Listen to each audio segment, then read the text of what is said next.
The cursor blinked mockingly at Maya Lin as she stared at the tactical map on her field computer, showing the hidden enemy outpost, an outpost she'd successfully infiltrated, despite explicit orders to avoid engagement. Her squad thought she was resting after sustaining a concussion during the reconnaissance mission, but Maya had other plans. The information on her screen could save countless lives, if only she could act on it without being detected. Before we jump back in, tell us where you're tuning in from, and if this story touches you, make sure you're subscribed, because tomorrow, I've saved something extra special for you. Her canteen had gone dry hours ago, forgotten beside her makeshift.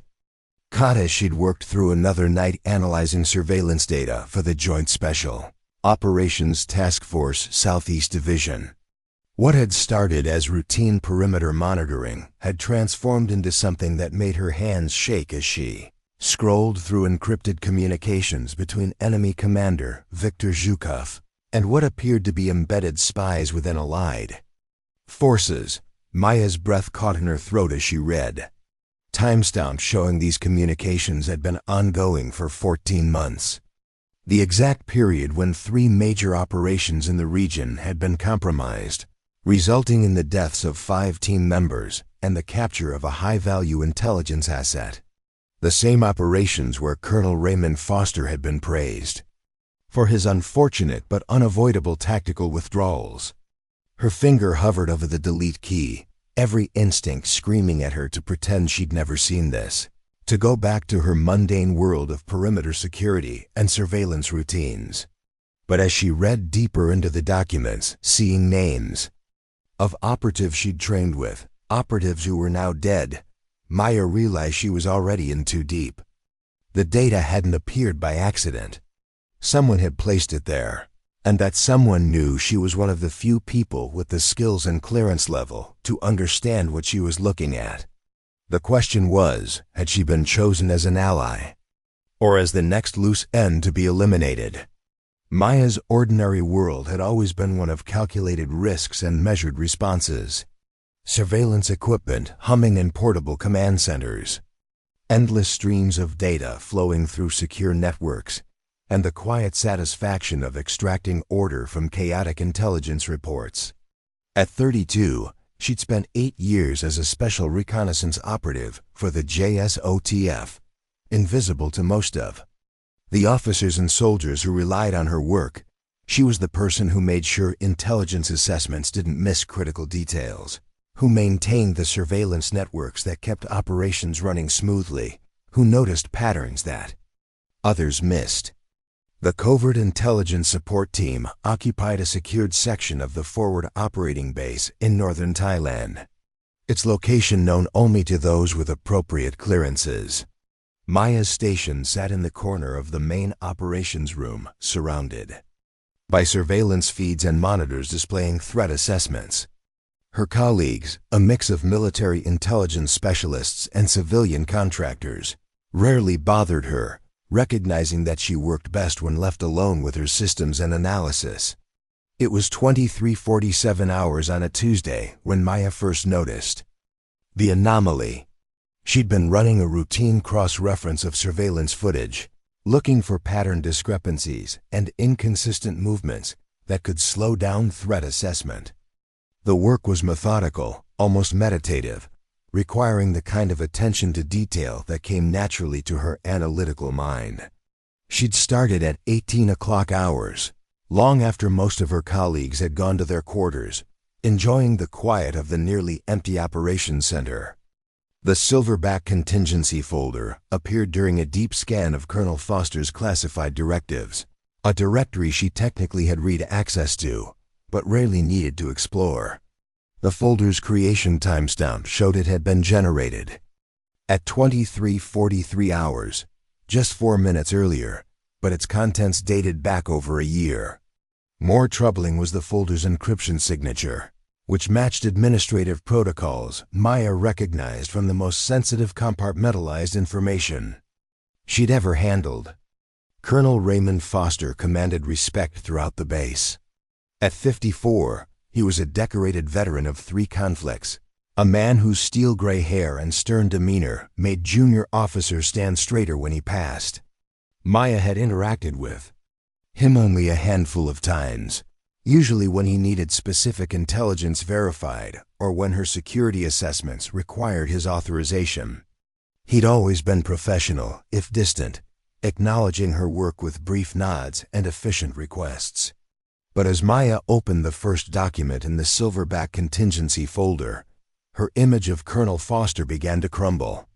The file contained a series of encrypted messages between Foster and someone identified only as Phantom, discussing the timing of Operation Kingfisher, an intelligence-gathering mission in Myanmar that had gone catastrophically wrong 6 months earlier. According to official reports, Kingfisher had failed due to unexpected insurgent presence in the target area. According to these messages, Foster had provided advance warning of the operation's timeline and objectives to his foreign contact. Maya's hands trembled as she copied the folder to an encrypted external drive, a breach of protocol that could cost her career and security clearance. But the implications of what she was reading demanded preservation. Captain Ely Rodriguez and Lieutenant Nadia Patel had died during Kingfisher when their extraction failed. Their families had been told they died serving their country, never knowing their deaths had been orchestrated by their own commanding officer. The second folder in the Silverback Contingency Archive contained financial records, cryptocurrency transactions, offshore accounts, and payment schedules that painted a picture of systematic betrayal spanning 14 months. Foster had been receiving payments of $75,000 monthly with bonuses for specific intelligence deliveries.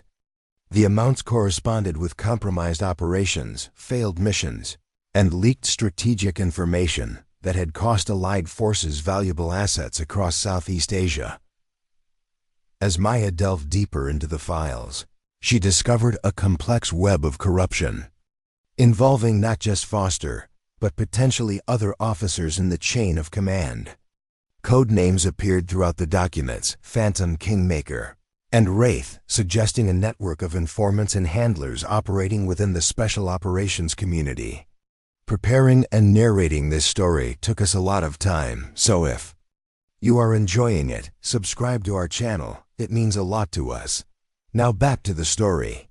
Foster appeared to be Kingmaker, a mid-level asset providing operational intelligence to hostile interests.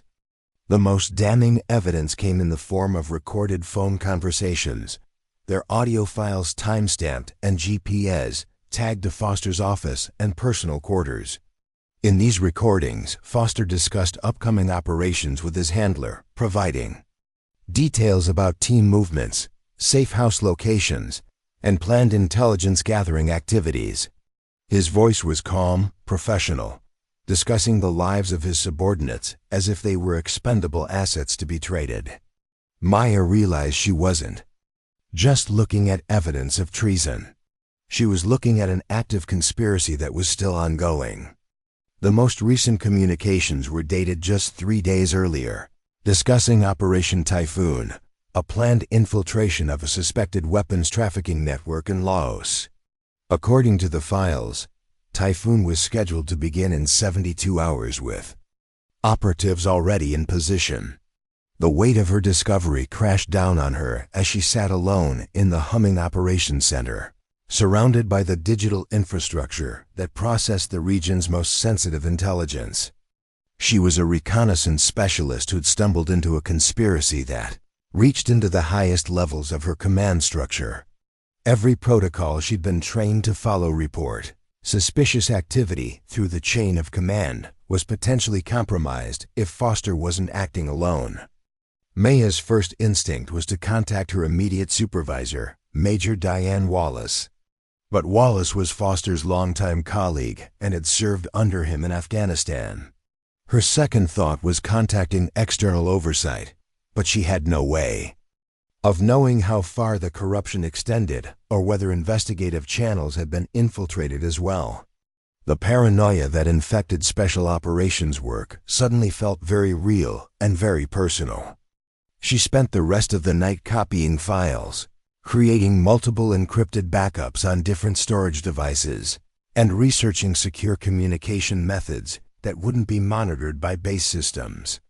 By dawn, she had assembled a comprehensive dossier of evidence that could destroy Foster's career and potentially save the lives of operatives currently in the field. But as she prepared to leave the operations center, Maya noticed something that made her blood run cold. The security log showed that someone had accessed the base's network remotely during the night, specifically targeting her workstation. Someone had been watching her discover the Silverback contingency files. Someone knew exactly what she'd found. The walk to her quarters felt endless, every corner bringing new possibilities for confrontation. Had she been set up? Was this an elaborate test of her loyalty? Or had she accidentally triggered an alarm system that would soon bring Foster's associates to silence her permanently? As Maya reached her quarters, she noticed a black tactical vehicle in the motor pool that hadn't been there when she'd arrived the previous evening. Its windows were tinted, its markings minimized, and she could just make out the silhouette of someone sitting in the driver's seat. When she entered her quarters, the vehicle's engine started. The next few hours became a careful game of appearances. Maya feigned normal activities while securing her evidence and planning her next move. During morning physical training, she deliberately fell during an obstacle course run, sustaining a minor head injury that would provide the perfect cover. Possible concussion, the medic announced after a brief examination. 24 hours of observation and rest, no field activities. The diagnosis was exactly what Maya needed, a legitimate reason to be absent from duties while she determined who she could trust with the explosive evidence she'd discovered. As she lay on her cot in the medical bay, she could hear movement outside her door, voices discussing deployment schedules and security rotations. "Typhoon is a go for tomorrow night," someone said as they passed. "Foster wants everyone on high alert." The operation was proceeding despite the evidence of compromise Maya had discovered. Lives would be lost if she couldn't find a way to warn the teams without alerting Foster's network. Her apparent incapacitation provided the perfect cover to act without scrutiny. As medical staff changed shifts, Maya slipped out of the observation room, moving through the base with the careful precision of someone who'd spent years learning how to remain undetected. Her concussion provided the perfect excuse if she was spotted. Confusion and disorientation would explain any unusual behavior. The communication center was her first target, with most personnel focused on preparation for Operation Typhoon. Security was minimal. Maya accessed a secure terminal using credentials she'd borrowed from a sympathetic communications officer months earlier for what she'd claimed was a systems test. "Emergency protocol override," she typed, accessing a system designed for worst-case scenarios when normal command structures had been compromised. The message she composed would bypass Foster's authority, reaching the Typhoon team directly with warning of compromise. "Sundown Red 7, she typed, using the emergency code that would alert the team leader to potential betrayal within command structure. "Operation compromised at highest level. Verify all directives through secondary channels. Evidence forthcoming." The message would appear to come from Joint Special Operations Command Headquarters, creating confusion that would delay the operation while maintaining plausible deniability for Maya. As she completed the transmission, she heard footsteps approaching. The communications center. Her time was running out. Slipping back to the medical bay required all her training in stealth movement. Twice she had to hide in supply closets as security teams passed, their conversations suggesting heightened alert. Throughout the base, by the time she returned to her cot, Maya's actual symptoms were beginning to match her pretended one's, dizziness and nausea from stress and fear replacing the earlier performance. "How are you feeling?" asked Dr. Samira Khan as she checked Maya's vitals an hour later. "Still dizzy," Maya replied, which wasn't entirely a lie. "Having trouble focusing." Dr. Khan nodded sympathetically. That's normal with concussions. Rest is the best treatment. I'll have them bring your meals here today, and we'll reassess tomorrow. The medical isolation was perfect for Maya's purposes. As night fell over the base, she could hear increased activity as preparations for Operation Typhoon accelerated. Despite her warning message, the mission hadn't been canceled, only modified. According to snippets of conversation she overheard from passing personnel. Using a tablet she'd concealed beneath her pillow, Maya accessed the base's security systems. Remotely, watching as Foster convened an emergency briefing with his senior staff. Their expressions suggested tension and concern, likely reactions to the unexpected security alert she'd triggered. Foster himself appeared calm, but Maya noticed subtle signs of stress, a tightness around his eyes, fingers tapping restlessly on the conference table. The security alert is being investigated, Foster told his team, his voice carrying the authority that had made him so respected. But Typhoon proceeds as planned with enhanced protocols. This is too important to delay. Maya's heart sank as she realized her warning hadn't been enough. Foster's influence was too strong, his position too secure to be undermined by an anonymous alert. She needed more direct action to prevent the deaths of the Typhoon team. Her opportunity came at 2:14 hours when most of the base had quieted. Medical staff had reduced to a night skeleton crew, with only occasional checks on patients. Maya waited until the hourly rounds had passed, then slipped from her bed, moving silently through the darkened medical bay. Instead of heading toward the communications center again, likely now under heightened security, she moved toward Foster's private quarters. If she couldn't stop the operation through official channels, perhaps she could find additional evidence that would convince someone in authority to intervene. The base's security systems were sophisticated, but familiar to Maya after years of working with them. Using her reconnaissance training, she identified blind spots in camera coverage, timing patterns in guard rotations, and environmental factors that could mask her movement. Foster's quarters were locked with both electronic and physical systems, but Maya had spent years learning to defeat such measures during training exercises. The electronic lock yielded to a specialized device she'd requisitioned from the Technical Operations Center months earlier. The physical lock required more traditional skills she'd developed during specialized training. Inside, the quarters were meticulously organized, the space of someone accustomed to military precision. Maya moved silently through the darkened rooms, searching for any additional evidence that might help her case. Foster's personal laptop was her primary target, potentially containing communications not captured in the files she'd already discovered. She found it in a locked drawer, secured with additional encryption that would require time to defeat. Time she didn't have. Instead, Maya placed a nearly undetectable monitoring device on the laptop's hardware, a specialized tool developed for intelligence gathering against high-value targets. The device would transmit Foster's activities to a secure server, building additional evidence while allowing her to maintain her cover. As she prepared to leave, Maya heard voices approaching, Foster returning to his quarters with someone else. There was no time to exit the way she'd entered. Instead, she slipped into the bedroom closet, controlling her breathing as she'd been trained to do during high-stress infiltrations. "The Typhoon teams are in final preparation," said a voice.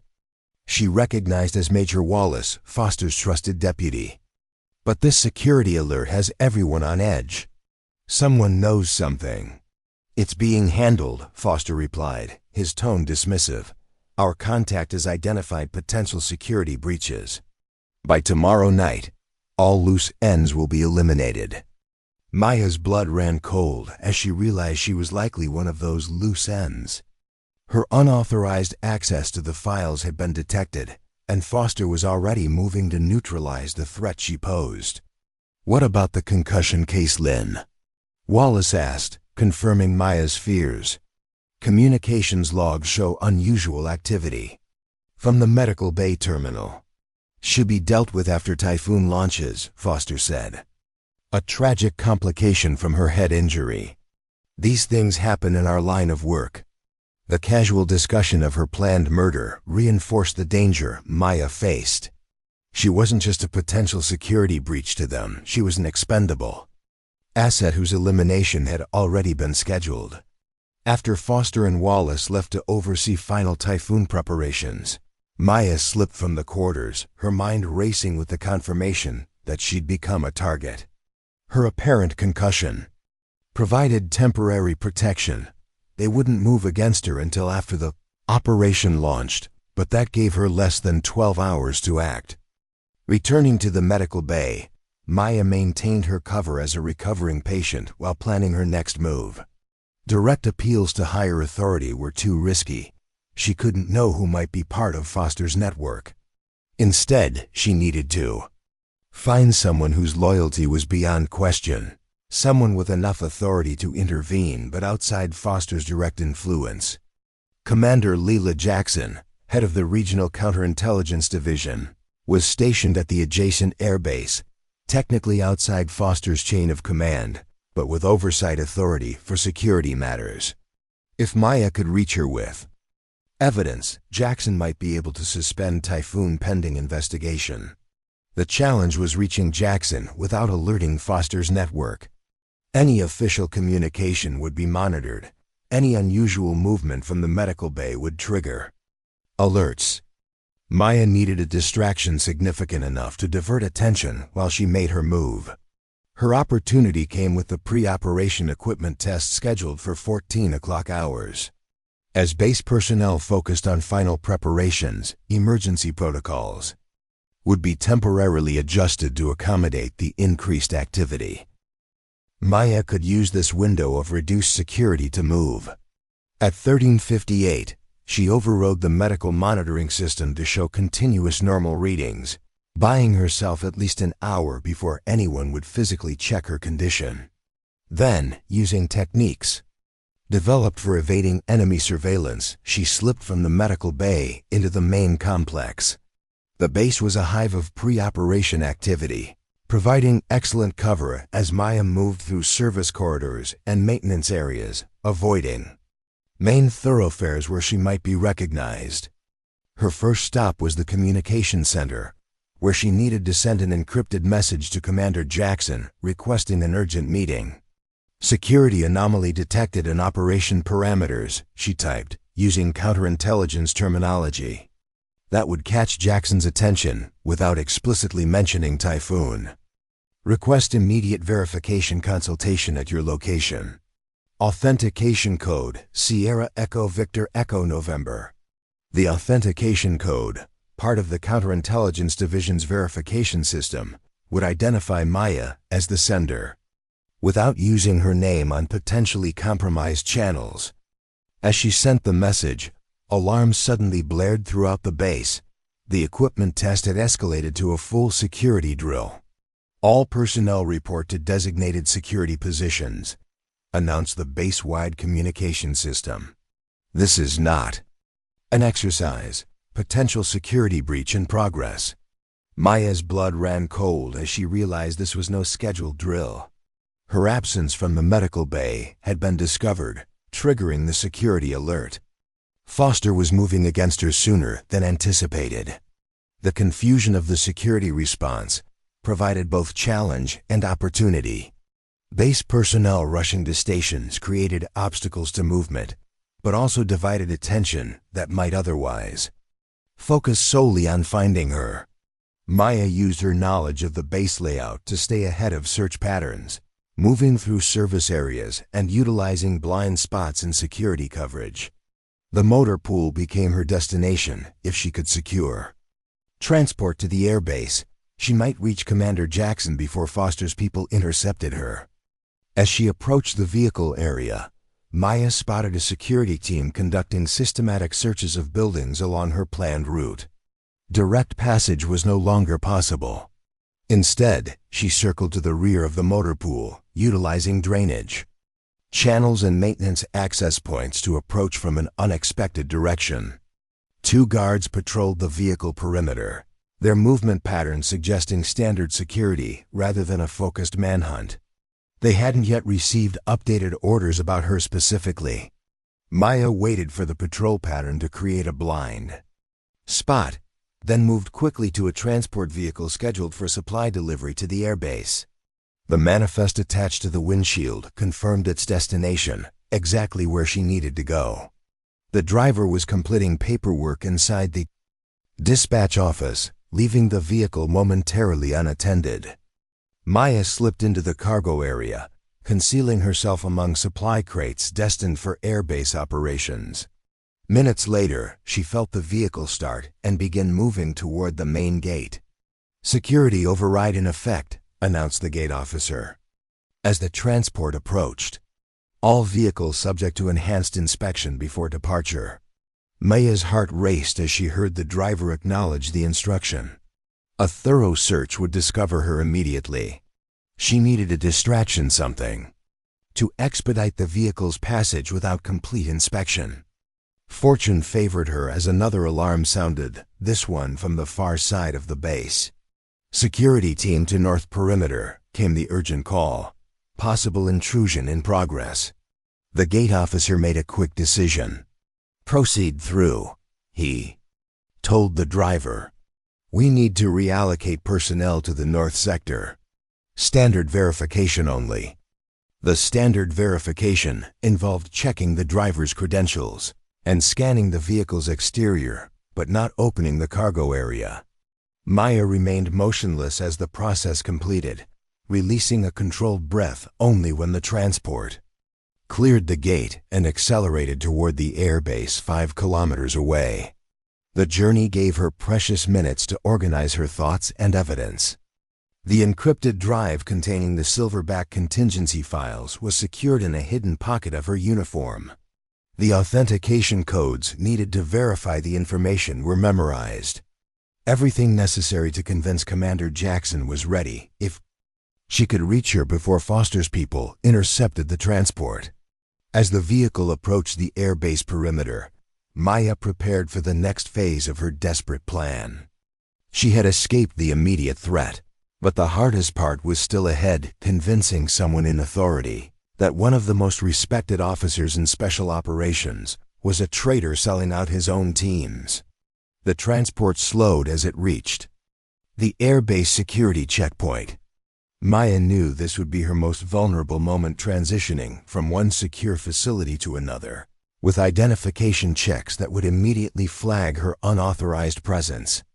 "Supply delivery from Forward Operating Base Echo," the driver announced to the security officer.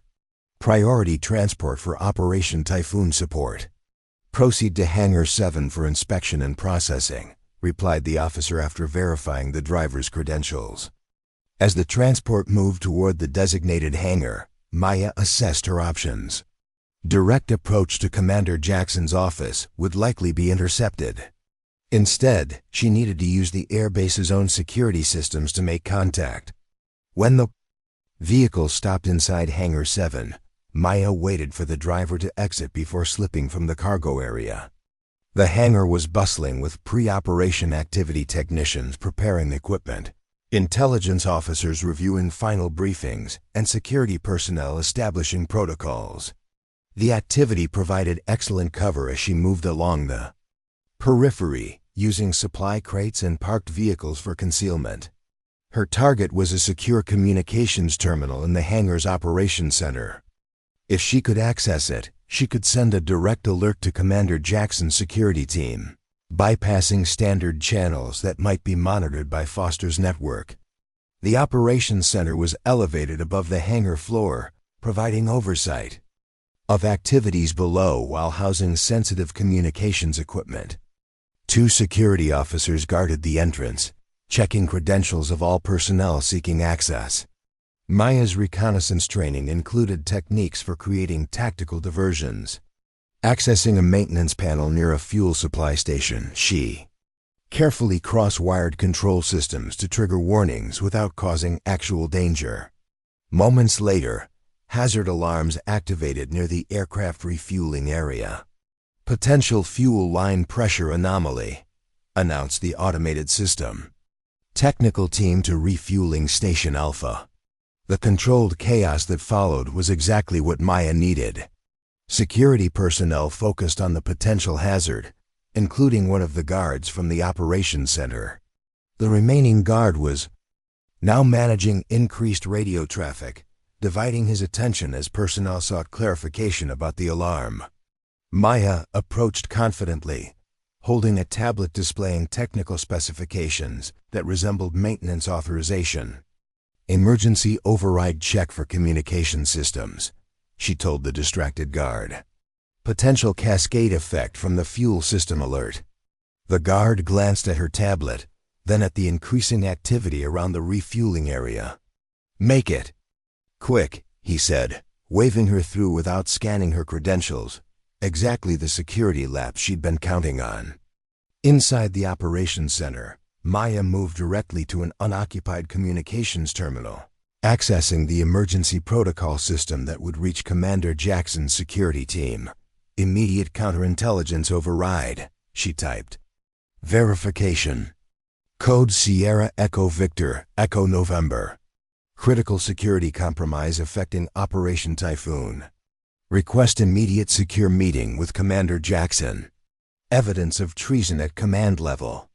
The message would trigger specialized protocols, bringing counterintelligence personnel directly to the operations center rather than attempting to route Maya elsewhere. Within minutes, the response came not as a message, but as the arrival of 2 counterintelligence officers in the operations center. "Authentication confirmed," said the senior officer quietly after verifying Maya's identification. "Commander Jackson is initiating Frozen Sentry Protocol. You'll be escorted to secure debriefing immediately." Frozen Sentry was exactly what Maya had hoped for: an emergency counterintelligence procedure that temporarily suspended all operational authority, pending investigation of potential compromise. It was rarely invoked, but when implemented, it created a security lockdown that even senior officers like Foster couldn't override. As Maya was escorted from the operations center, she could already see the protocol taking effect. Additional security teams were deploying throughout the hangar. Communication systems were being restricted to counterintelligence-cleared channels, and all personnel movement was being systematically controlled. "Operation Typhoon has been temporarily suspended," announced the base-wide communication system. "All personnel maintain current positions and await further instructions." The announcement confirmed that Commander Jackson had taken her warning seriously enough to halt the compromised operation. In the distance, she could hear the negotiation team making new demands through the external communication system. Maya entered the shaft, moving with the silent precision that had made her one of the unit's most effective reconnaissance specialists. The passage was narrower than she remembered, requiring careful movement to avoid creating detectable vibrations in the connected ductwork. After 15 meters, she reached the junction connecting to the Tactical Operations Center's environmental system. Through small maintenance openings, she could glimpse portions of the center below Foster and Wallace at the main command console, security personnel positioned at entry points, and hostage staff seated against one wall, under guard. Foster appeared calm despite the situation, methodically accessing systems and destroying files while occasionally responding to external communication. His movements were those of someone implementing a well-rehearsed contingency plan, exactly what Maya would expect from a professional intelligence operative. She continued through the shaft until reaching the access point nearest, the center's secondary control console, the position least likely to be under direct observation. Deploying the transparency gas through tiny openings would temporarily blind the electronic sensors in that section without triggering broader alarms. "In position," she whispered into her communication device, "preparing for entry." "Understood," came the response. "Additional diversion in 30 seconds. External power fluctuation to draw attention to perimeter systems." Maya counted down, then released the transparency gas into the targeted section. The colorless, odorless compound would create a brief window where electronic sensors would continue reporting normal conditions while actually being disabled. As lights flickered throughout the center, the promised power fluctuation diversion, Maya removed the access panel and dropped silently into the darkened maintenance alcove below. She was now inside the Tactical Operations Center, separated from Foster by only 20 meters and a partial equipment barricade. From her position, she could see Foster reacting to the power fluctuation, directing one of his security team to check perimeter systems. The momentary division of attention was exactly what she needed to reach the secondary console. Moving with the practiced silence of reconnaissance training, Maya navigated around equipment racks, staying in sensor blind spots she'd identified during previous work in the center. The secondary console was designed as a redundant control system capable of overriding primary commands in emergency situations, exactly the functionality she needed. As she reached the console, Maya carefully connected her specialized tablet, initiating the override sequence that would disable Foster's security lockdown without alerting him to the breach. The process would take 40 seconds to complete 40 seconds, during which she was completely vulnerable if detected. Foster and Wallace remained focused on the primary console, continuing their methodical destruction of evidence while monitoring containment team activities. They believed their position secure, their contingency plan proceeding according to timeline. 20 seconds to override completion, Maya whispered into her communication device. Prepare for security system reset. Understood, came the response. Tactical teams in position for immediate entry on your signal. The override sequence reached 90% completion when disaster struck. One of the hostage staff, seeing Maya's movement, reacted with visible surprise, a small gesture, but enough to catch the attention of a security guard. Intruder! The guard shouted, raising his weapon toward Maya's position. Everything happened in seconds. The guard fired, the round impacting equipment inches from Maya's head as she dove behind the console. Foster and Wallace immediately recognized the threat, moving to secure their position while shouting orders to eliminate the intruder. Complete the override. Maya shouted into her communication device as she took cover from incoming fire. The tablet beeped confirmation as the sequence finished, disabling Foster's security lockdown and returning control to base systems. Security override complete, announced the automated system. External protocols reinstated. The Tactical Operations Center's doors unlocked simultaneously, allowing containment teams to breach from multiple entry points. Foster's security team, suddenly facing professional tactical operators instead of base security personnel, quickly surrendered rather than escalate to deadly force. But Foster himself wasn't surrendering. In the chaos of the breach, he activated a hidden panel behind the primary console, revealing an escape route not shown on any official schematics. Foster is using an unauthorized exit, Maya called out, already moving to pursue east wall maintenance access. Foster and Wallace disappeared into the hidden passage as tactical teams secured the center and freed the hostage staff. Maya reached the concealed exit moments later, finding a narrow corridor that appeared to connect to the base's old tunnel system remnants from the facility's original construction that had been officially decommissioned years ago. I'm pursuing Foster through maintenance tunnels, she reported, following the passage with weapon drawn. He's heading east toward the perimeter, likely has extraction waiting. Negative, Specialist, came the immediate response from the team. Leader, secure and wait for tactical support. Foster is armed and already demonstrated willingness to kill. But Maya knew delay meant Foster's escape, and with him, the intelligence network that had cost so many lives. No time, she responded, continuing her pursuit. He reaches the perimeter, we lose him. The tunnels were dimly lit by emergency lighting, creating a labyrinth of shadows and blind corners. Maya moved with the careful precision of someone expecting ambush, using her reconnaissance training to detect signs of those ahead. Disturbed dust, fresh scuff marks, tactical movement patterns.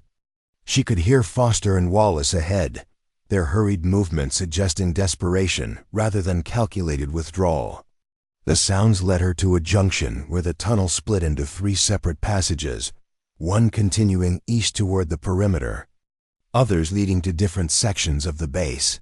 Fresh boot prints in the dust indicated the eastern route, confirming Maya's suspicion that Foster was heading for extraction beyond the perimeter. She followed cautiously, aware that the narrowing passage created perfect ambush conditions. The tunnel ended at a maintenance hatch leading to a drainage culvert outside the base perimeter, exactly the kind of unofficial exit an intelligence professional would identify for emergency extraction. Maya could see the hatch was partially open, suggesting Foster and Wallace had already passed through. Approaching the exit carefully, she scanned for signs of ambush before proceeding. The culvert beyond led to a dense jungle area where visual tracking would become significantly more difficult. If Foster reached that natural cover, his chances of successful extraction increased dramatically. Maya emerged from the hatch into the concrete drainage culvert, immediately spotting movement ahead where it opened into the jungle. 2 figures were running toward what appeared to be a waiting vehicle partially concealed among the trees. "Foster is reaching extraction point," she reported. "Vehicle waiting approximately 200 meters beyond the east perimeter culvert. Air assets redirecting to your position," came the response. "Containment team en route. Do not engage." Independently. But Maya knew the extraction vehicle would be gone before air support could arrive. The sound of its engine starting confirmed her assessment. Foster's escape was seconds away from completion. Without hesitation, she sprinted forward, using the culvert walls as cover while closing distance. At the jungle edge, she could see Foster and Wallace reaching the vehicle, a nondescript SUV with local plates, perfect for blending into regional traffic once clear of the immediate area. Maya took aim at the vehicle's tires, not a shot to kill, but to prevent escape. Her first round hit the rear tire just as Foster was entering the passenger side, causing the vehicle to lurch. Her second shot missed as the driver accelerated erratically, attempting to escape despite the damaged tire. Wallace turned, firing back toward Maya's position with military precision. Rounds impacted the concrete near her head as she dove for cover behind the culvert's edge. The exchange of fire was brief but intense, both sides demonstrating professional combat training. When Maya re-emerged to return fire, she saw the vehicle struggling to navigate rough terrain with its damaged tire, veering toward a ravine edge where recent rains had eroded the soil. The driver overcorrected, sending the SUV into an uncontrolled slide toward the steep decline. In seconds, the vehicle tipped over the edge, rolling multiple times down the ravine before coming to rest against a fallen tree. Maya approached carefully, weapon ready, unsure if the crash had neutralized the threat or merely complicated it. The driver hadn't survived the rollover, but Foster and Wallace had both injured but still dangerous as Maya reached the wreckage. Wallace, bleeding from a head wound, raised her weapon toward Maya only to find her own gun already trained on her. "It's over, Major," Maya said, her voice steady despite the adrenaline coursing through her system. "Backup is already inbound." Foster, trapped in the crushed passenger compartment, laughed despite his apparent injuries. "You have no idea what you're interfering with, Lin," he said, his commanding presence somehow intact despite his compromised position. "This goes so much higher than you can imagine." "I've seen the Silverback files," Maya replied, keeping both officers in her sight while listening for approaching containment teams. "I know exactly what you've done. Rodriguez and Patel, the Myanmar operation, all of it." "You've seen what I wanted you to see," Foster said, his expression changing to something that chilled Maya despite the tropical heat. "Did you ever ask yourself why those files appeared right when you were working? Why they were encrypted with Protocols you specifically would recognize? The implication struck Maya like a physical blow. You wanted me to find them? Why? Foster's smile was cold, calculating. Sometimes sacrificing a knight is necessary to protect the king. My operation was compromised weeks ago. Silverback was already burned. But the larger network remains intact because all eyes are now focused on me.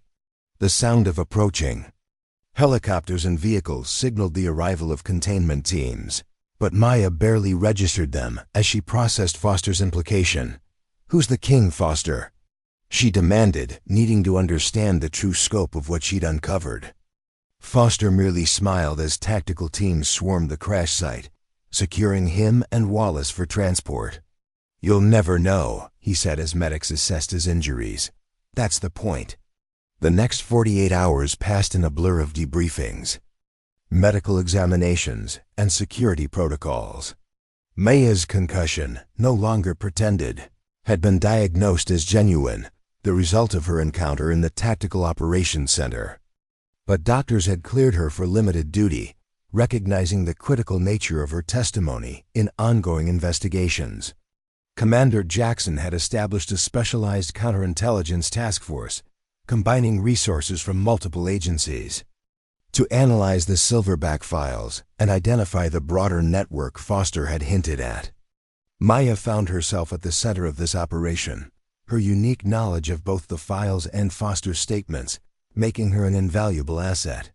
Foster is still playing games, Jackson told her during a secure briefing, claiming there's a larger conspiracy, but refusing to provide actionable intelligence. Classic counterintelligence technique: create paranoia and distrust to protect remaining assets. Maya wasn't convinced it was merely technique. The Silverback files appeared too conveniently, she said, explaining her conversation with Foster. After the crash, he implied I was meant to find them. Of course he did, replied Jackson. He's trying to create uncertainty about everything, including your discovery. Don't let him manipulate you. But doubt had taken root in Maya's analytical mind. She began reviewing the circumstances of her discovery with fresh perspective, noting patterns she'd overlooked in the crisis of the moment. The files had appeared during her shift when few others were present. They had been encrypted using protocols she specifically would recognize, and they had been comprehensive enough to be convincing while focusing exclusively on Foster's operations. I need to see Foster, she told Jackson after 3 days of analysis. There are inconsistencies I need to address directly. Jackson was reluctant but eventually agreed, recognizing Maya's unique insight might extract information where formal interrogation had failed. The meeting was arranged at the secure detention facility where Foster was being held pending transfer to a specialized intelligence community prison. Foster's appearance had changed dramatically in the short time since his capture. His commanding presence remained, but his physical condition had deteriorated, partly from injuries sustained in the crash, partly from the psychological impact of his circumstances. Specialist Lin, he greeted her as she entered the interview room. Come to gloat over capturing the traitor? Maya sat across from him, studying the man whose betrayal had cost so many lives. I came to understand why you wanted me to find those files. Foster smiled, the expression never reaching his eyes, finally asking the right questions. I was wondering how long it would take. The files were placed where I would find them, Maya said, not phrasing it as a question. The timing, the encryption, the content all designed for me specifically. Very good, Foster replied. The perfect patsy, intelligent enough to understand what you found, driven enough to act on it, but junior enough to be controlled once. You served your purpose. What purpose? Distraction, Foster said simply. While all eyes focused on Silverback and my operations, the real work continued elsewhere. I was already compromised. Surveillance had identified irregularities in my communications. I was becoming a liability to the network. So they sacrificed you to protect themselves, Maya concluded, the strategy becoming clear. But why me specifically? Why not let counterintelligence discover your operation naturally? Because natural discovery might follow threads we couldn't. Control, Foster explained with the detached analysis of a professional intelligence officer. By selecting you as the instrument of exposure, the narrative could be carefully managed. The evidence you found was curated comprehensive enough to be convincing, but limited to my operations alone. Maya felt a chill as she realized that manipulation extended even further than she'd suspected. Operation Typhoon was never actually compromised, was it? That was just to force immediate action. Foster nodded, appearing almost impressed by her deduction. Typhoon was genuine. The network needed a convincing emergency to accelerate your involvement and prevent methodical investigation. What better than endangered teammates? Who's running this network? Maya asked directly, expecting evasion. To her surprise, Foster leaned forward, lowering his voice. I don't know. That's the design compartmentalization so complete that even senior assets like me only know our immediate handlers. But I can tell you this, my handler has access at levels that suggest connection to leadership across multiple agencies. Maya left the interview with more questions than answers, her mind racing with implications. If Foster was telling the truth, always uncertain when dealing with trained intelligence operatives, then the conspiracy reached far beyond what anyone had suspected. He's manipulating you, Commander Jackson insisted when Maya reported the conversation. Classic intelligence tactic, hint at larger conspiracies to distract from his own crimes, and potentially reduce his sentence through bargaining. What? If he isn't, Maya countered. The circumstances of my discovery were too convenient, the files too perfectly packaged. What if Silverback was sacrificed to protect something bigger? Jackson sighed, the weight of professional paranoia evident in her expression. In our world, anything is possible. But we deal in evidence, not speculation. Foster's network has been exposed, his operations shut down, and lives saved. Focus on what we know, not what Foster wants us to fear. The wisdom in Jackson's approach was undeniable, yet Maya found herself unable to dismiss Foster's claims entirely. Her analytical mind kept returning to inconsistencies, to patterns that suggested orchestration beyond what had been exposed.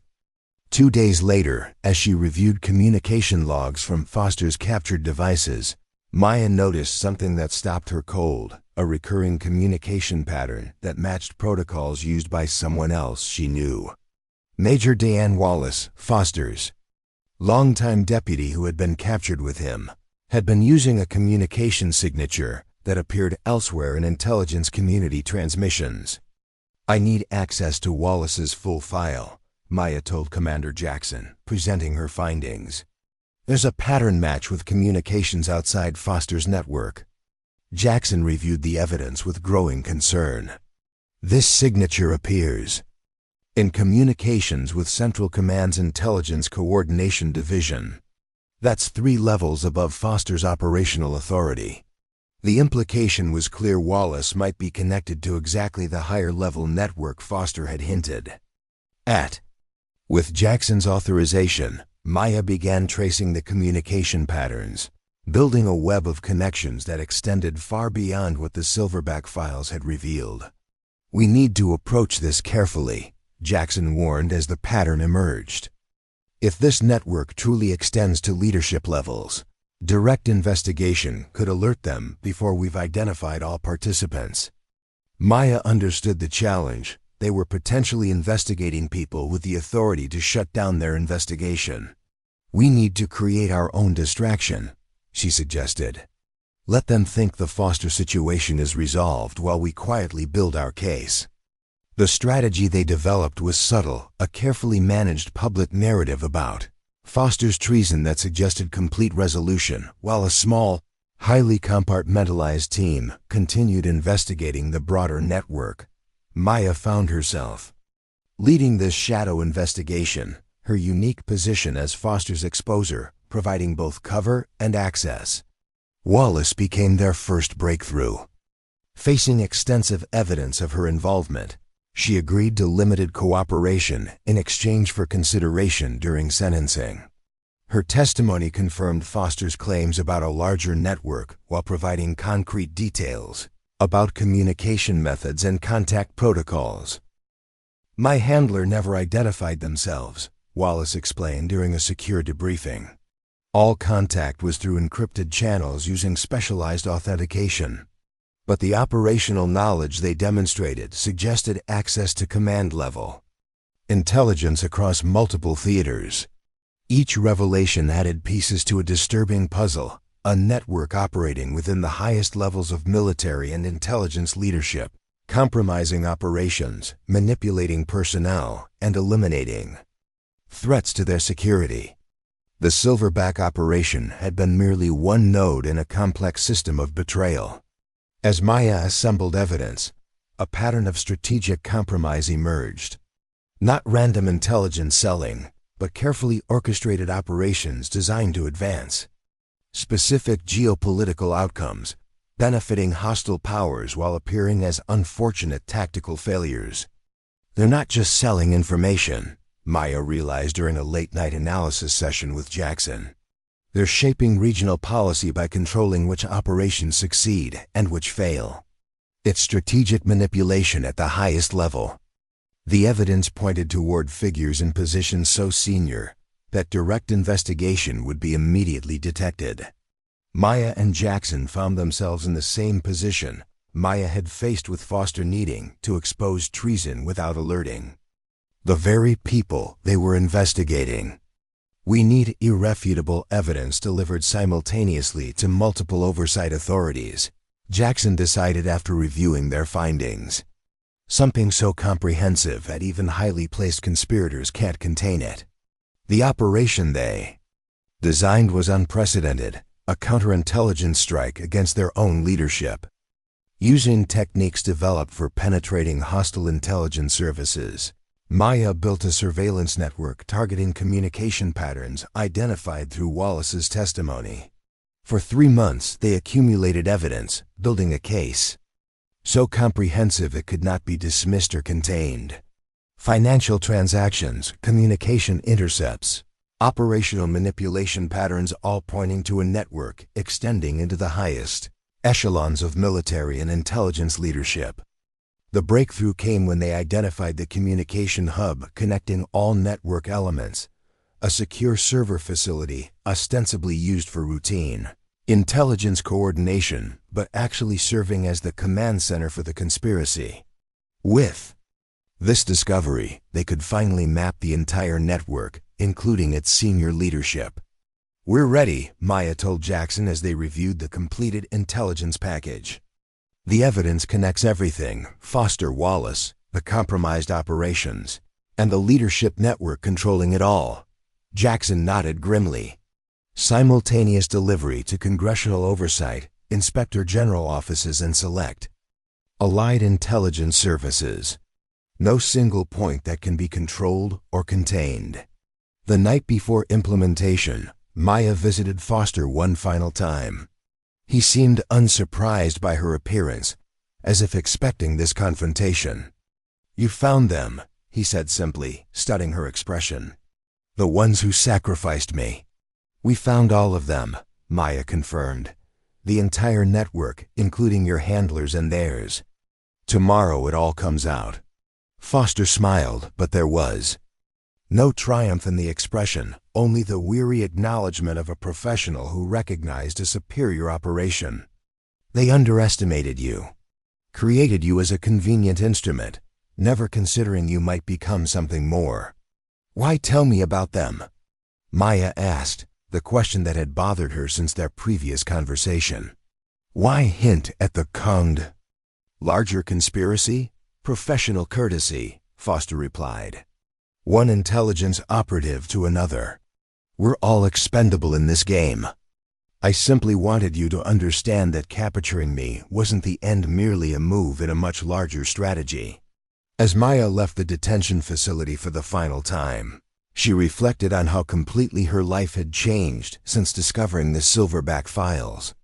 From reconnaissance specialist to counterintelligence operative, from team member to investigation leader, her journey had transformed both her career and her understanding of the world she served. The implementation began at dawn simultaneous. Delivery of evidence packages to multiple oversight authorities, triggering immediate security protocols across all affected agencies. By midday, senior officials were being quietly detained, communication networks secured, and compromised operations frozen pending review. Maya watched from Commander Jackson's Secure Operations Center as the conspiracy they'd uncovered was systematically dismantled. The scope was even larger than they'd anticipated. 37 senior officials across military and intelligence services, a network that had operated undetected for nearly a decade. "We did it," Jackson said quietly as reports confirmed the operation's success. The largest counterintelligence action in modern history, and not a single target escaped. But Maya's analytical mind was already processing new patterns, new possibilities.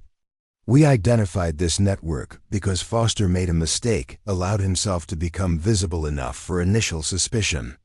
What if there are others who haven't made that mistake? Networks we haven't even detected yet?" Jackson smiled, recognizing the professional paranoia that defined their work. "That's why we need people like you, Lin. People who see patterns others miss, who question what everyone else accepts." 3 months later, Maya stood in the newly established Counterintelligence Center of Excellence, addressing the first class of specialists selected for advanced training in network detection and analysis. Her experiences had been transformed into training protocols, case studies, and operational procedures designed to prevent future infiltration at leadership levels. "The most dangerous threats aren't external," she told the assembled specialists. "They're the ones that arise within our own systems, hidden among trusted leadership, protected by authority and credibility. Your job isn't just to look outward at hostile services, but inward at our own vulnerabilities." The specialists before her represented a new generation of counterintelligence professionals, selected specifically for their analytical abilities and ethical foundations. Maya recognized in their faces the same determination that had driven her from the moment she discovered those first silverback files. As she concluded her briefing, Maya remembered Foster's final words during their last meeting. "The game never ends. Players change, strategies evolve, but the fundamental contest continues. True victory isn't capturing a single piece, it's understanding the entire board." Her new role gave her the perspective to see that broader board, the complex interplay of loyalty and betrayal, security and vulnerability, that defined the intelligence world. The network she'd helped expose was dismantled, its members facing justice for their crimes, but the vigilance required to prevent similar infiltration would never end. That evening, as she reviewed security protocols for upcoming operations, Maya reflected on the journey that had transformed her from target to hunter. The conspiracy had created her as a disposable instrument, never imagining she would instead become the architect of their destruction. In attempting to manipulate her, they had instead catalyzed her evolution into something far more dangerous to their plans, someone who could see the patterns behind the deception. The intelligence world would never be the same after the network's exposure. But neither would Maya Lin. Both had been fundamentally transformed by the discovery made by a reconnaissance specialist who refused to look away when confronted with uncomfortable truth.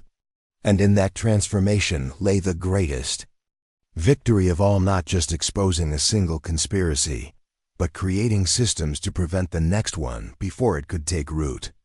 2 years after dismantling the intelligence network that had infiltrated military leadership, Maya Lin stood before the newly formed Joint Counterintelligence Task Force, her reputation now legendary among those who protected the nation's most sensitive operations.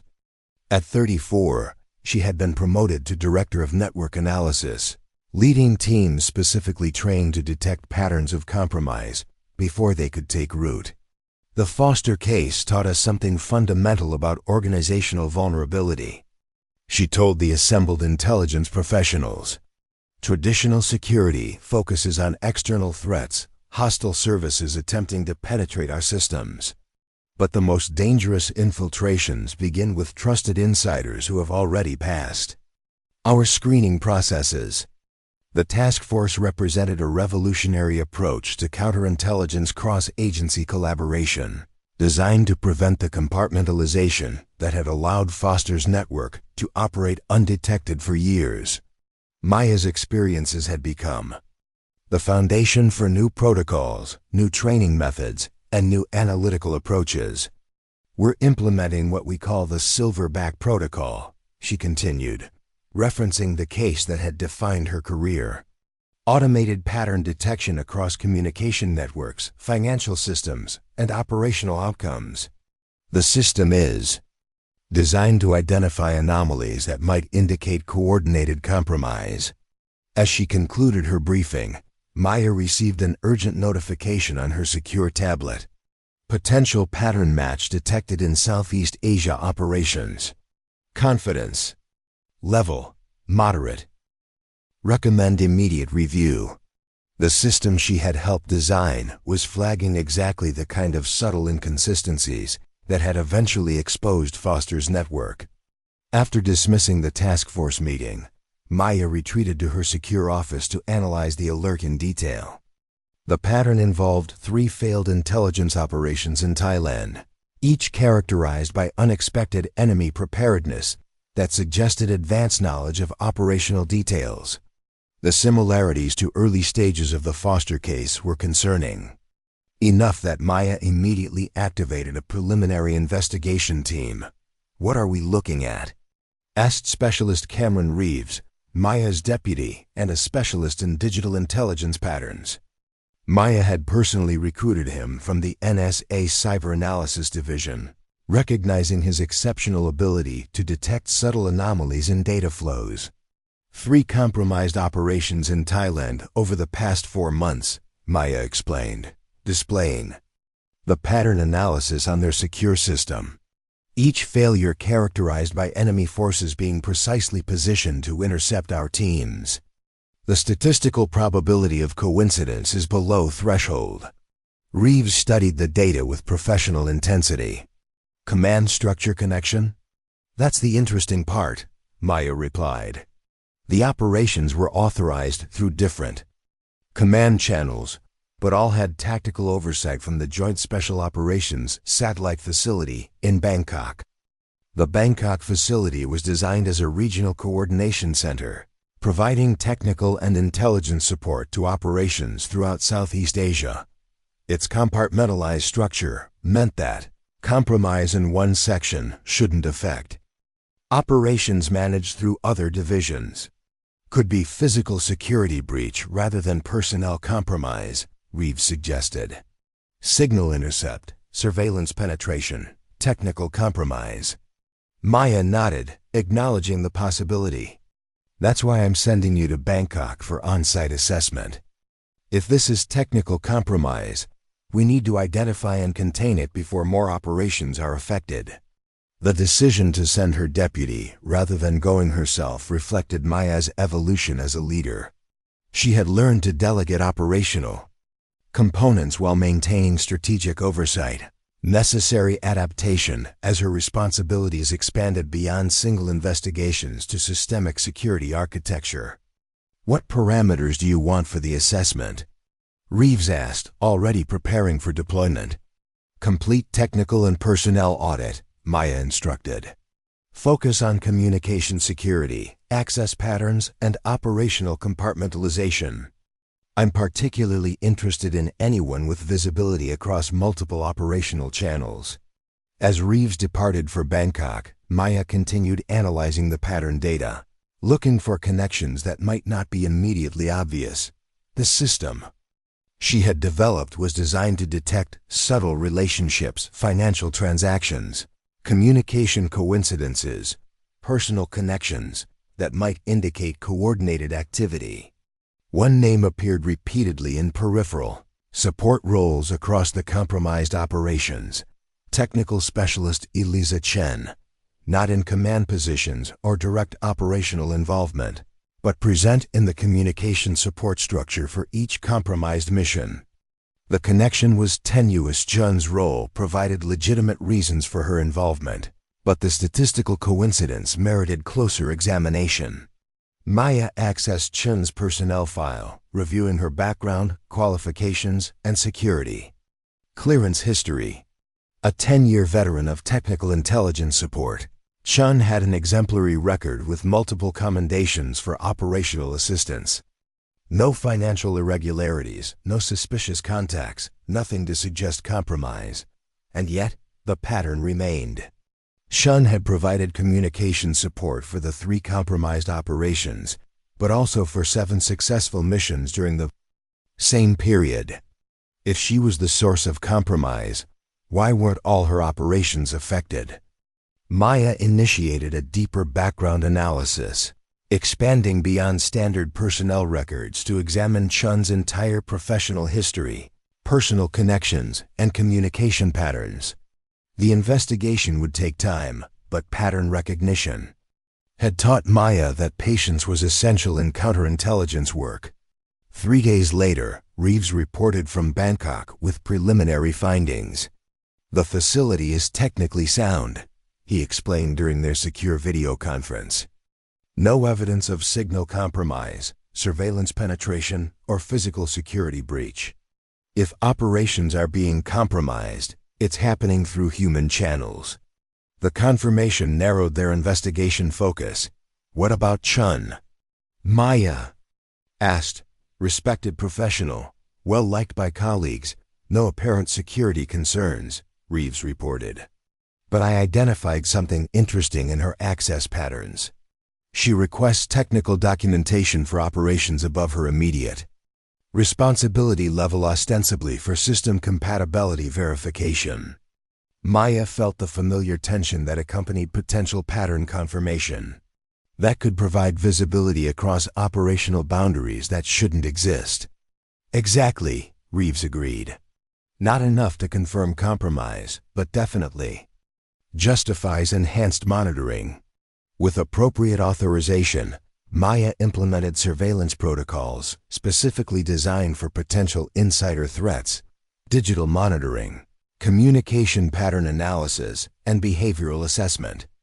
The approach was deliberately non-interventionist, designed to collect evidence without alerting the subject to investigation.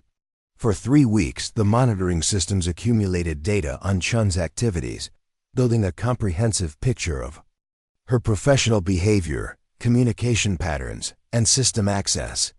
The results were puzzling. No direct evidence of intelligence leakage, no suspicious contacts, no unexplained financial transactions. "We're missing something," Maya told Reeves during their daily secure briefing. "The pattern is there. Chun has technical visibility across all compromised operations, but there's no evidence of how that information might be transmitted externally." Reeves had been developing an alternative theory. What if she's not the primary asset? What if she's an unwitting conduit? The suggestion shifted Maya's analytical perspective immediately. A secondary vector, someone exploiting her legitimate access without her knowledge. This approach required examining not just Chun's direct activities, but the entire ecosystem surrounding her work, who accessed her systems, who reviewed her technical documentation, who might have visibility into the information she processed. The investigation expanded to include everyone with access to Chun's technical documentation, communication systems, and operational assessments. The pattern that emerged centered on Regional Security Coordinator Marcus Halsey, a senior officer responsible for coordinating protection measures across multiple operations. Halsey's position provided legitimate reasons to review technical documentation from various operations, including the materials Chin processed. His security role granted him access across compartmentalized boundaries that would normally prevent any individual from seeing the complete operational picture. Halsey reviews all security protocols for regional operations, Reeves explained as they analyzed his access patterns. That includes communication security measures documented by Chen. He has visibility of operational timing, team composition, and insertion methodologies, everything needed to compromise a mission. Maya studied Halsey's personnel file with growing concern, 22 years of exemplary service, multiple combat deployments, commendations for bravery under fire. Nothing in his background suggested vulnerability to compromise. Financial analysis shows nothing unusual, she noted. No unexplained deposits, no lifestyle inconsistencies, no suspicious transactions. That's what makes this different from Foster, Reeves replied. If Halsey is compromised, he's not motivated by financial gain. The distinction was crucial. Foster's network had been detected partly through financial anomalies, the payments that accompanied his intelligence betrayal. If Halsey was operating under different motivation, traditional counterintelligence indicators might not apply. We need to understand his motivation, Maya decided. Everyone has vulnerabilities, emotional, ideological, personal. If Halsey is compromised, something in his history explains why. The investigation delved deeper into Halsey's background, examining not just his professional record, but his personal history, relationships, and potential pressure points. The breakthrough came from an unexpected source: medical records, showing his daughter's treatment for a rare neurological condition at a specialized facility in Singapore. The treatment costs are extraordinary, Reeves noted as they reviewed. The financial implications: insurance covers only a portion. Halsey's salary couldn't possibly support this level of specialized care. Yet there's no debt accumulation, no financial distress. Maya recognized the pattern immediately. The perfect pressure point. A parent desperate to save their child, facing impossible financial burden. Exactly the vulnerability a hostile intelligence service would exploit. The scenario became clear: not financial recruitment through greed, but coercion through desperate need. Halsey wasn't selling information for personal enrichment. He was trading it for his daughter's continued treatment. We need to confirm the connection, Maya instructed. Discreet surveillance of the medical facility in Singapore. Let's identify who's actually covering these treatment costs. The Singapore investigation required careful coordination with allied intelligence services, maintaining operational security while extending surveillance beyond U.S. jurisdiction. Within days, they had confirmation the medical facility received payments through a complex chain of shell companies, ultimately linked to known hostile intelligence operations. We have our answer, Maya told Commander Jackson, who had continued to oversee counterintelligence operations since the Foster case. Halsey is compromised, but not through traditional recruitment. They're using his daughter's medical treatment as leverage. Jackson considered the evidence with the measured assessment of a veteran intelligence officer. This presents a different challenge than Foster. His motivation is sympathetic: a father trying to save his child.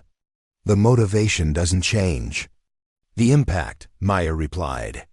Operations compromised, lives lost, national security undermined. The effects are identical regardless of why Halsey betrayed his oath.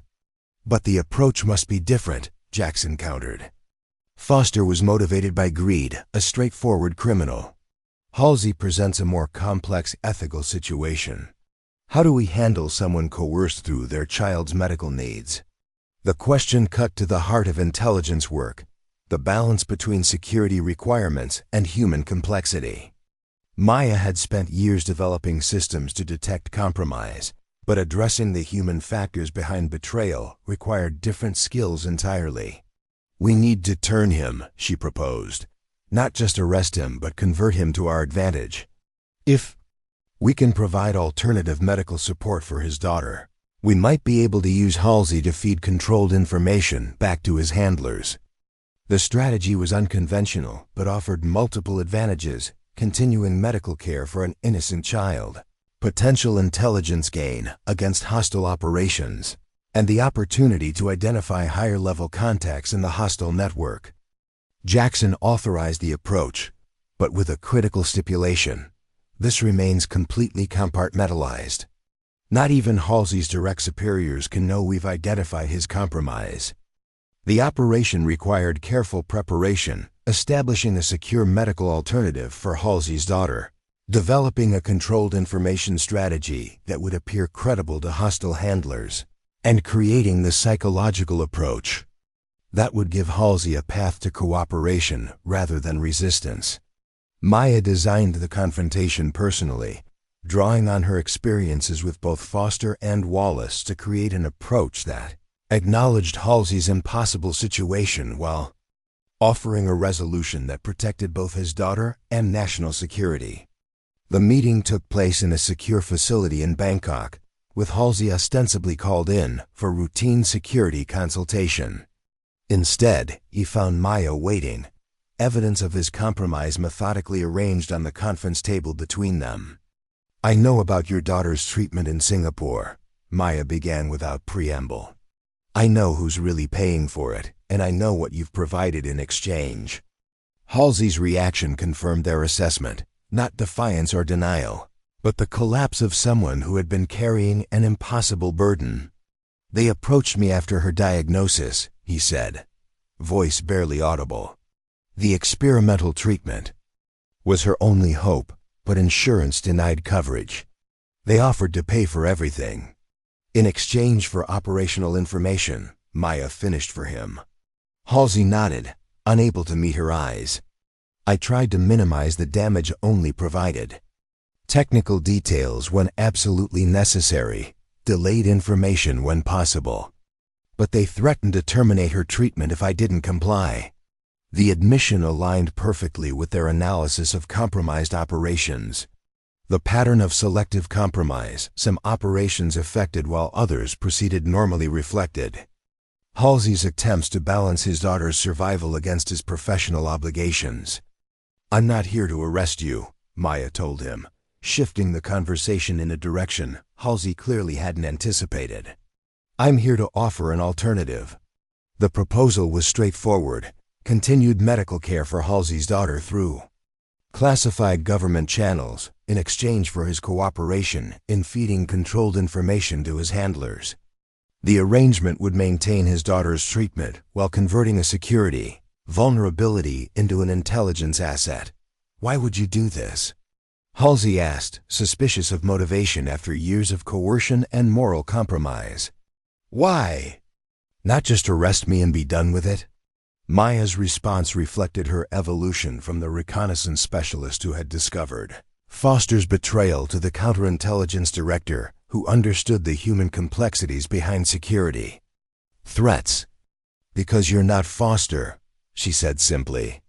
"You didn't choose this path for personal gain. You were exploited through the most fundamental human vulnerability, protecting your child. The system failed you by not providing the medical support your daughter needed, leaving you vulnerable to exploitation." The operation that followed transformed Halsey from compromised security risk to valuable counterintelligence asset.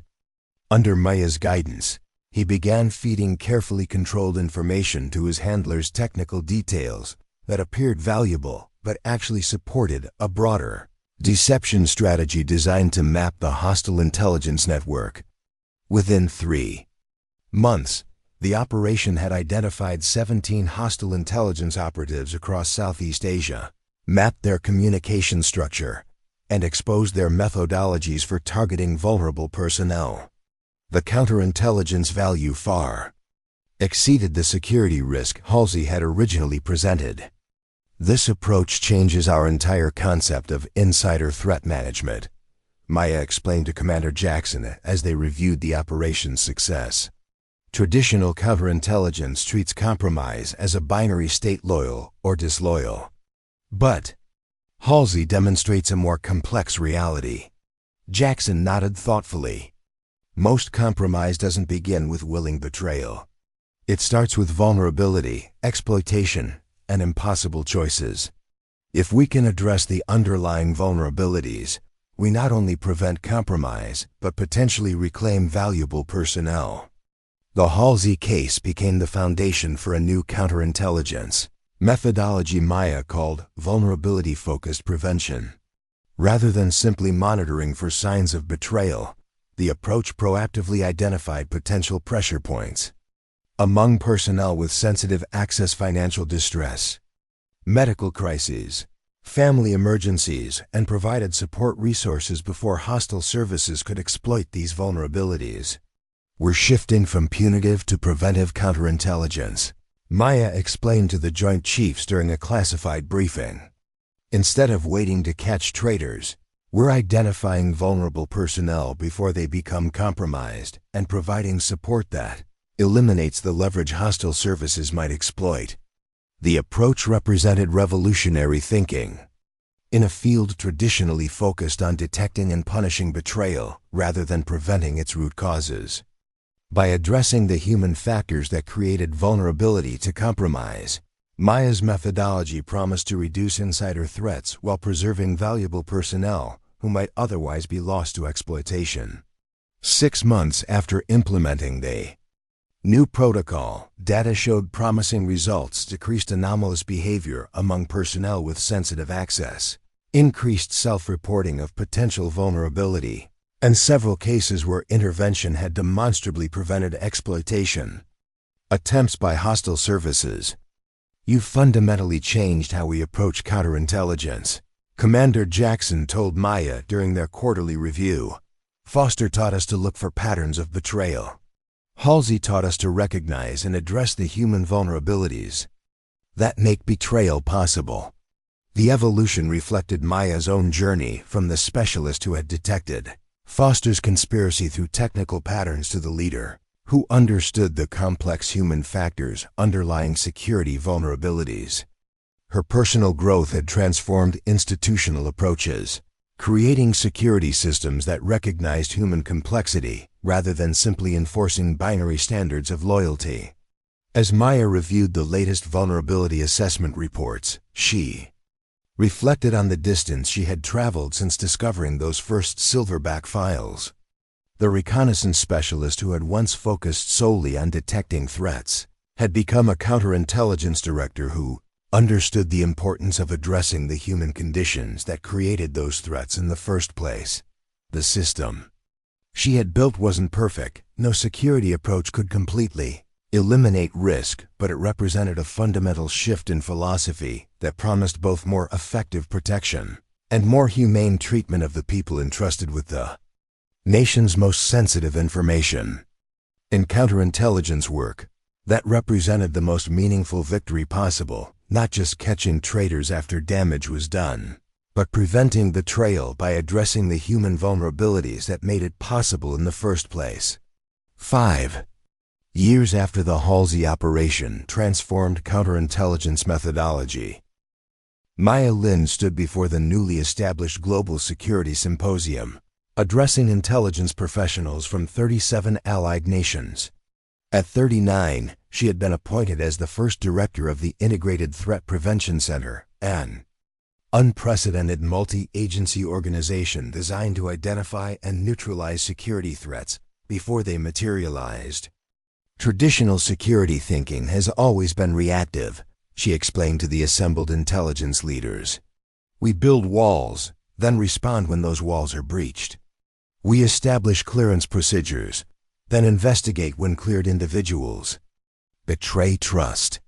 We've become experts at addressing damage after it occurs, but relatively novices at preventing that damage in the first place." The symposium represented international recognition of the revolutionary approach Maya had pioneered, methodology that had reduced successful insider threats by 78% across participating agencies, while simultaneously improving retention of valuable personnel who might previously have been lost to vulnerability exploitation. The vulnerability-focused prevention model has transformed how we think about human security factors, she continued. Instead of viewing personnel as either loyal or disloyal, we recognize that loyalty exists on a spectrum influenced by personal circumstances, organizational support, and external pressures. As she concluded her presentation, Maya received an urgent notification on her secure communications device. Critical, pattern anomaly detected in European command structure. Multiple confirmation points.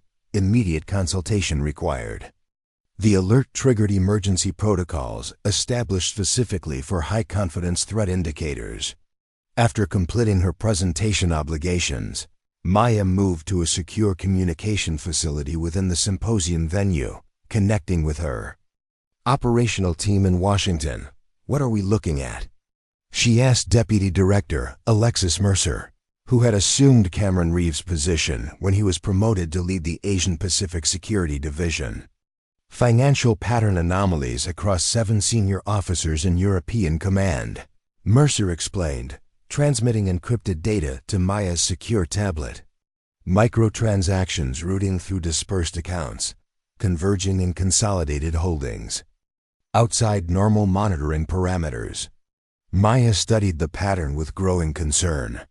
The financial methodology was sophisticated individual transactions small enough to avoid automatic flags, routing pathways diverse enough to obscure connection.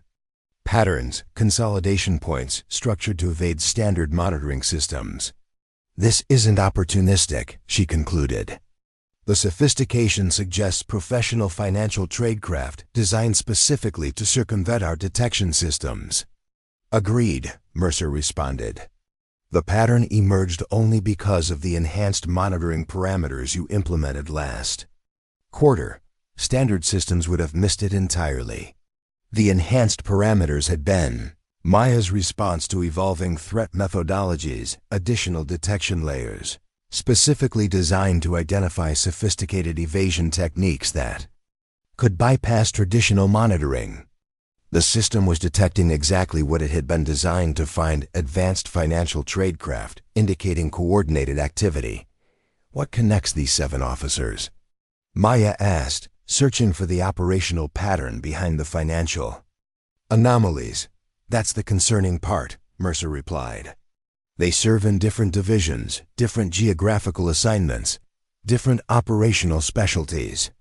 No obvious connection beyond their senior rank in European command structure. The lack of clear operational connection was itself a pattern, suggesting selection based on access and authority rather than specific functional roles. These weren't specialists with targeted knowledge, but senior officers with broad authority across multiple operational domains. This looks like network building, Maya observed. Not targeting specific operations or intelligence, but establishing positioned assets across command structure. The financial pattern suggests coordination, but the personnel distribution indicates strategic positioning. The assessment aligned with lessons learned from the Foster network, the cultivation of assets at command levels who could influence operational decisions, manipulate intelligence assessment, and compromise security across multiple domains simultaneously. Initiate Shadowkeeper Protocol, Maya instructed, authorizing the specialized investigation framework developed specifically for potential leadership compromise. Full spectrum analysis, complete compartmentalization. No notification through standard channels until we verify extent and confirm secure communication paths. The Shadowkeeper Protocol represented the culmination of lessons learned through 5 years of counter-network operations, comprehensive approach to investigating potential compromise at leadership levels without alerting the very individuals being investigated. Time sensitivity assessment? Maya asked, already calculating travel adjustments to her symposium schedule. Pattern acceleration suggests active development phase, Mercer responded. Transaction frequency increased 43% in the past 30 days. Whatever they're building, it's approaching operational readiness. Maya made an immediate decision. I'm cutting my symposium participation short. Arrange secure transport to headquarters. I want full briefing materials prepared for my arrival. The journey from Geneva to Washington gave Maya time to review the preliminary investigation data while formulating analytical approaches. The pattern was concerning not just for its sophistication, but for its apparent scale. 7 senior officers across European command structure, represented potential compromise at a level not seen since Foster's network. Upon arrival at the Integrated Threat Prevention Center, Maya moved directly to the Secure Analysis Chamber, a specialized facility designed for high-sensitivity investigations, where even digital monitoring was prohibited. Only handwritten notes, secure tablets without network connection, and in-person briefings were permitted. "Walk me through what we know," she instructed the assembled analysis team. Senior financial analyst Dr. Sophia Grant led the briefing. The pattern emerged approximately 3 months ago: subtle financial movements, involving 7 senior officers in European command. Individually, each transaction falls below standard monitoring thresholds. Collectively, they reveal a sophisticated distribution network converging at offshore holding structures. The presentation continued with detailed analysis of transaction methodologies, routing patterns, and consolidation techniques. The sophistication confirmed Maya's initial assessment. This wasn't opportunistic corruption but professional financial tradecraft designed specifically to evade detection systems. What connects these officers beyond European command structure? Maya asked, seeking the operational pattern that might explain their selection. "That's where it gets interesting," replied Behavioral Analysis Director Dr. Marcus Chun. "We've identified no operational connection, no shared history, no personal relationships. They serve in different functional areas, different geographical assignments, with minimal professional overlap. The absence of obvious connection suggested selection based on position rather than relationship, a strategic distribution of assets designed to maximize influence across command structure. The approach indicated professional intelligence methodology rather than criminal conspiracy." "Foreign Service assessment?" Maya asked, turning to Foreign Intelligence Specialist Elena Volkova. "The financial tradecraft matches methodologies we've attributed to Russian military intelligence," Volkova explained. "Specifically, Department GRU's 5th Directorate, which specializes in long-term penetration operations, targeting command structures rather than specific intelligence collection. The attribution aligned with broader intelligence community assessments of evolving threat methodologies. Russian operations had shifted from traditional intelligence gathering to strategic influence, operations designed to shape decision-making at leadership levels. "Do we have confirmation of handler contact?" Maya asked, seeking direct evidence of foreign connection beyond the financial pattern. "Partial confirmation through communication pattern analysis," replied Technical Director Rajiv Patel. 3 of the 7 officers show anomalous communication signatures consistent with known GRU methodologies, brief encrypted transmissions through commercial platforms using specialized compression algorithms. The technical confirmation strengthened their assessment. The financial pattern wasn't isolated, anomalous behavior, but indicated active operational communication with foreign handlers. The network wasn't merely being established. It was already functioning. "What's the strategic objective?" Maya asked, focusing on the fundamental question that would determine their response approach. "What operational capability does this network configuration provide?" Strategic Analysis Director Colonel James Harrison addressed this critical dimension. "The distribution pattern suggests positioning for operational compromise rather than intelligence collection. These officers collectively have visibility and influence across NATO response planning, strategic deployment protocols, and crisis management systems." The assessment crystallized the threat profile, a network positioned not to steal specific intelligence, but to influence strategic decision-making during crisis scenarios. The network represented not just a security vulnerability, but a potential window into adversary planning, priorities, and methodological evolution. "I'm recommending selective intervention implementation," Maya decided. "We neutralize critical network elements in high-sensitivity positions, while maintaining controlled monitoring of peripheral assets under mirror protocol conditions. The approach represented sophisticated counterintelligence tradecraft selectively, removing critical capabilities while preserving intelligence collection opportunities through continued monitoring of less sensitive network components. Rather than complete neutralization, the strategy balanced security requirements against intelligence value. Implementation parameters, asked Deputy Director Mercer. 9 primary assets in critical positions for immediate neutralization. Maya specified. Remaining 10 under enhanced monitoring with prepared intervention options if operational status changes. Vulnerability assessment information integrated into intervention approaches for each individual. The selective approach reflected Maya's evolved understanding of counterintelligence. Objectives recognizing that complete network elimination, while addressing immediate security concerns, might sacrifice valuable intelligence opportunities that could enhance longer-term security posture. The intervention operation executed with precision across NATO command structures. 9 primary assets removed through coordinated law enforcement action while remaining network. Elements continued under sophisticated monitoring. The approach neutralized critical influence capabilities while maintaining intelligence visibility into Russian operational methodologies. Most significantly, the vulnerability assessment information allowed tailored intervention approaches for each individual, recognizing the specific circumstances that had created exploitation opportunities and addressing those factors rather than simply imposing punitive measures.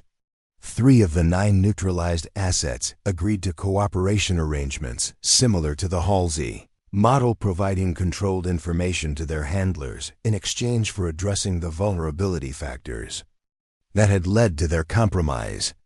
Their cooperation yielded unprecedented insights into Russian recruitment methodologies, HANDLE, communication protocols, and operational tasking priorities. This operation represents the complete integration of traditional counterintelligence with vulnerability-focused prevention, Maya explained during the classified briefing to intelligence community leadership. We addressed immediate security threats while gaining strategic intelligence advantage and implementing preventive measures against future recruitment operations. The success validated Maya's revolutionary approach, demonstrating that sophisticated security threats could be addressed through integrated methodologies that combine detection, monitoring, controlled operation, and vulnerability mitigation into comprehensive response frameworks. More significantly, the operation revealed the evolution of Maya's own professional journey from the reconnaissance specialist who had discovered Foster's betrayal to the counterintelligence director who had transformed how entire intelligence communities approached human security factors. The most important lesson from this operation isn't the specific network we neutralized, Maya told her team during their operation review. It's the demonstration that sophisticated threats require sophisticated responses, approaches that understand not just what happened, but why it happened, and that address root causes rather than simply responding to symptoms. The philosophy reflected Maya's fundamental insight that true security required understanding human vulnerability as much as technical capability, and that addressing those vulnerabilities proactively created stronger security than simply punishing betrayal after it occurred. As she reviewed the final operation reports, Maya reflected on the distance she had traveled since those first days discovering the Silverback files. The methodology she had pioneered had transformed not just American counterintelligence, but security approaches across allied nations, creating new frameworks for understanding and addressing the human dimensions of security vulnerability. The young reconnaissance specialist who had once appeared unconscious while secretly gathering critical intelligence had evolved into a visionary security leader whose insights protected not just specific operations but the fundamental integrity of allied command structures. Her journey represented the transformation of individual courage into institutional wisdom, personal initiative, becoming systematic methodology. In the world of counterintelligence, that represented the most meaningful victory possible, not just addressing individual threats as they emerged, but creating frameworks that enhance security at structural levels, while recognizing and respecting the human complexities that defined both vulnerability and resilience. As Maya finalized the classified briefing materials that would be presented to NATO leadership, she included a section rarely found in traditional intelligence documents: recommendations for supporting personnel facing the kinds of vulnerability, factors that had made network recruitment possible. The approach represented her ultimate professional evolution, recognizing that the strongest security came not from more rigid enforcement, but from better human support systems. The most effective counterintelligence isn't about catching traitors, she wrote in the report's conclusion. It's about creating environments where loyal personnel receive the support they need before vulnerability becomes exploitation. True security isn't built on fear of punishment, but on systems that recognize and address human needs before they become security liabilities. The philosophy represented Maya's enduring legacy, transforming counterintelligence from a purely punitive function into a protective discipline that recognized human complexity while enhancing organizational security. The approach didn't just catch betrayal. It prevented it by addressing the conditions that made it possible. As the NATO operation concluded, Maya received notification of her selection to lead the newly established Global Security Resilience Initiative, an unprecedented international effort to implement her methodologies across allied intelligence and military structures worldwide. The appointment represented formal recognition that her approach had fundamentally transformed security thinking at the highest levels. The journey that had begun with a reconnaissance specialist pretending to be unconscious while gathering critical intelligence had culminated in a revolutionary security philosophy that protected vital institutions by understanding and addressing human vulnerability rather than simply punishing its consequences. In that transformation lay Maya Lin's most significant achievement, not just detecting threats, but understanding and addressing their deepest human origins. Up next, you've got two more standout stories right on your screen. If this one hit the mark, you won't want to pass these up. Just click and check them out. And don't forget to subscribe and turn on the notification bell so you don't miss any upload from us.